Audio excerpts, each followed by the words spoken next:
Hi everybody, welcome back to the Crafter's Barn Guides. In this video I'm going to show you how to add a product to your shop. It's really easy, and by the end of it you will have a product available for the world to see and hopefully buy. Let's take a look. Once you've logged into your seller account, head to the dashboard. On the left hand side select Products. And in the page that loads, you have a button across the top which says Add New Product. You need to select that. When you add a new product, there is various pieces of information that you need to include in order to list it on the Crafter's Barn website. The first and most important one is the title. Give your product an exciting name to entice people to want to look at it. Your product type is usually classed as a simple product, i.e. this is a product which doesn't change and looks exactly like the picture that you will be uploading, so that when a customer orders an item it looks somewhat similar, if not identical, to the item which is shown in the picture. Most of the time you will choose simple. We will go through the other options in a later video, but for now, and for most of you, you will be selecting the simple product. If your item is a downloadable product, such as a knitting pattern, you need to check this box. Or if your item is delivered via email as an attachment, such as a PDF attachment, you need to select this checkbox. Next, you need to choose the category of your product. The Crafter's Barn has various categories available depending on what type of product it is you're adding. If you are adding an art and stationery item, you can select this option and choose what type of art or stationery product it is. Similarly, if it is craft supplies, you would choose one of those options. If none of these categories are suitable for the type of product that you are adding, please get in contact with the Crafter's Barn support team via our website so that we can look into adding a new category in there for your product. Next, we have the price of your item and also the discounted price of your item if at some point you wish to schedule a discounted price for when your item becomes available at a discounted price or a sale price. The brand section is included in case you have a part of your product which is a branded item, i.e. for example you are creating knitwear for a branded teddy bear. The branded teddy bear exists and has been created by a manufacturer or a brand, and you are creating knitwear for that particular type of teddy bear. You would include that teddy bear's brand in that section. Tags are important as they allow people to search for your products. You can add as many tags in there as you want, and they can include hashtags, but must be separated by commas to create individual tags. Your short description is roughly around about 100 words to describe your product and looks nice on a mobile phone, and then summarises your product using powerful words to really sell your product to a potential customer. Whereas the description section is where you would go into further detail about your product and include all of the details about it. This appears underneath the main product area and goes into as much detail as you put in there. Next, we move on to the inventory. If in your practice as a crafter or a creator, you have certain words or descriptions or codes that you use to identify your product, you can put this information in there. For example, if you sell a particular teddy bear, and in your records as a seller, you know that teddy bear as teddy bear number 1, you might put in there TB1.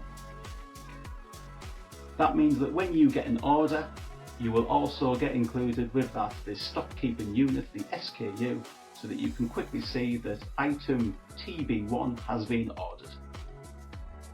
This information is completely optional, and if you don't have any information like that, you can freely skip this part. However, one part I wouldn't skip is the stock status. If your item is in stock, mark it as in stock, or if it's out of stock or on back order, choose the appropriate option. There are some additional checkboxes that are available in this section around enabling product stock management.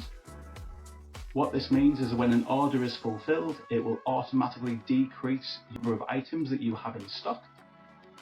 By enabling that, you can control how many are in stock, and when it gets to a certain amount, you will be emailed to your email address that you use to register on the Crafters Barn to notify you that your item will shortly be out of stock. And if you only want your customers to order one item per order, you would check this box. As we scroll further down, we are getting to the point where we are starting to think about the focus keywords to really promote your product on the internet, on social media, or in your emails or newsletters.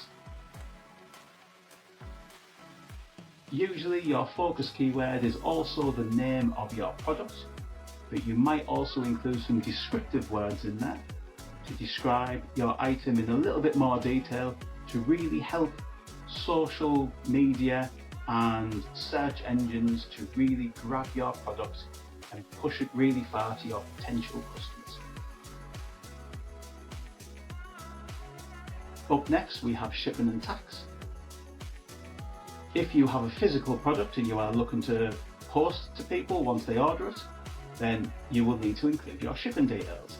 The information that you need to put in here is weight, length, width and height. Shipping classes are used by the Crafters Barn to dictate whereabouts in the world your item is being posted to. Please don't worry if you're not sure about shipping just yet. We'll cover that in a separate video. The remainder of the information on the Add Product page is optional, but may be useful to you as a seller to be able to promote your other products that you have available, or to highlight other information or other products that you also have available in your store. Upsell products are products which are recommended underneath the current product that you are adding.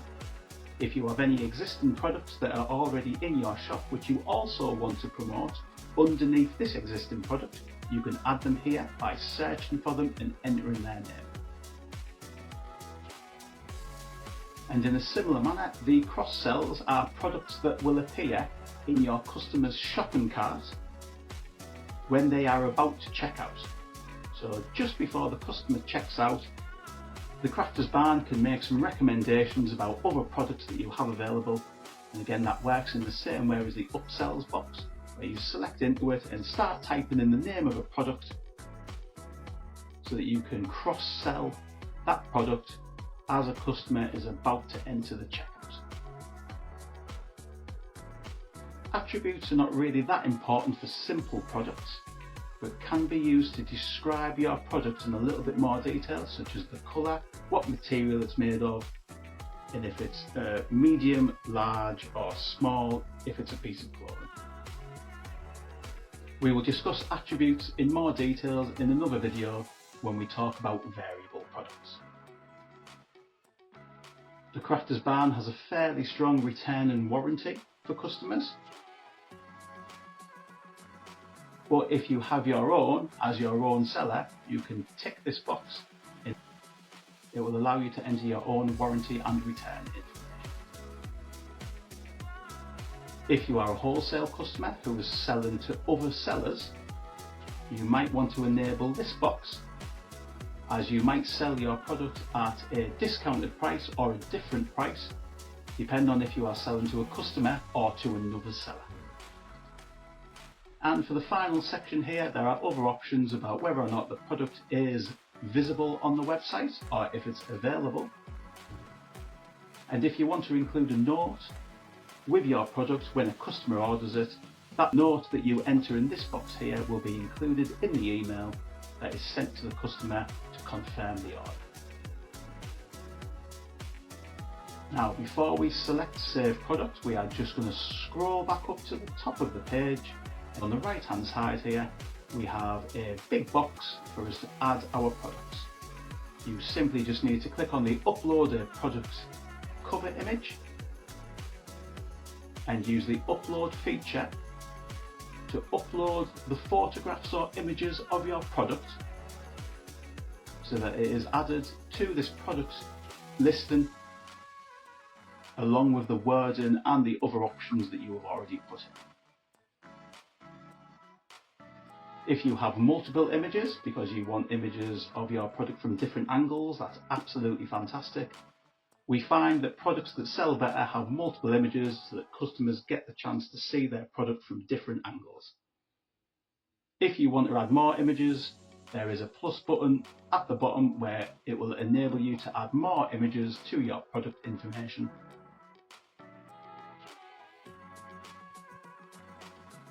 And that's it. Once you are happy with your product details, scroll back down to the bottom and select Save Product, and your item will be automatically available on the Crafters Barn website for our customers to be able to view and purchase from you. Congratulations, you're officially a Crafters Barn seller. In the next video, I will show you how to edit your existing products so that if you need to make any changes in the future, there is a quick and easy way for you to go in and edit your existing products and make those changes. I look forward to seeing you there.